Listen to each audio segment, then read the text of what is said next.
ჩვენ როცა გსურს რომ სულიერად ვიცხოვროთ, თხილად ვიყოთ, რომ გგონია რა, რომ ეკლესიის წიაღში ვარ და სწორად ვიქცევით, არ გამოგვეპაროს უმნიშვნელოვანესი რამ.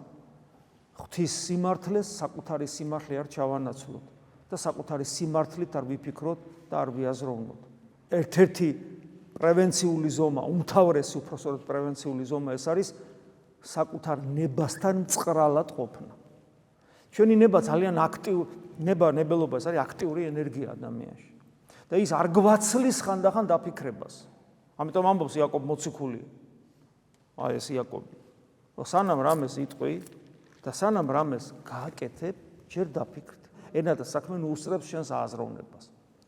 იმიტომ რომ ნებელობა ძირითადად ემოციურად ვლინდება, ენერგიულად ვლინდება. და მით უმეტეს თუ საკუთარი სიმართლით დამსჭვალული და შეპყრობილია, იმას რა დააკავებს. და შეიძლება ამ დროს საშინელებას აკეთებდეს. იმიტომ რომ ეს ღვთისნება არ არის. და ამიტომაც ერთ-ერთი მთავარი ხო რაც გითხარით, რომ საკუთარ ნებასთან, ნებელობასთან წყრალად უნდა ვიყოთ. არ არის ის სანდო, არ არის სანდო.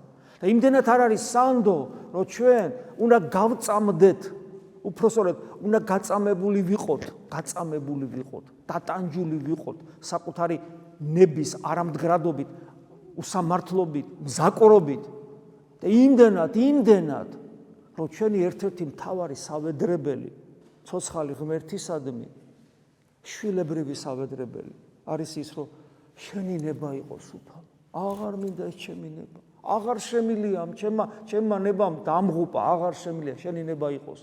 და თავისუფლება ადამიანი იკითხავს და აი ეს არის თავისუფლების სიდიადე, რომ ჩემი ნება გავწიე გვერდზე და ღვთის უწმინდესი ნება შემოუშვი ჩემში. აი ამაში რეალიზდება ადამიანის თავისუფლება.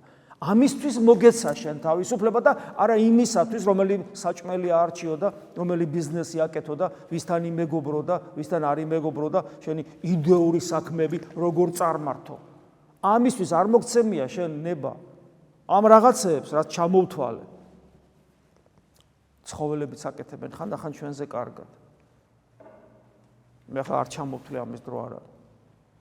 ხოლო აი ის, რომ ღვთის ნება შემოუშვას და თავისი გვერდზე გაწიოს, ეს ადამიანს შეუძლია. ცხოველი თავის ინსტინქტს ვერასად ვერ გაწევს. ის ინსტინქტია.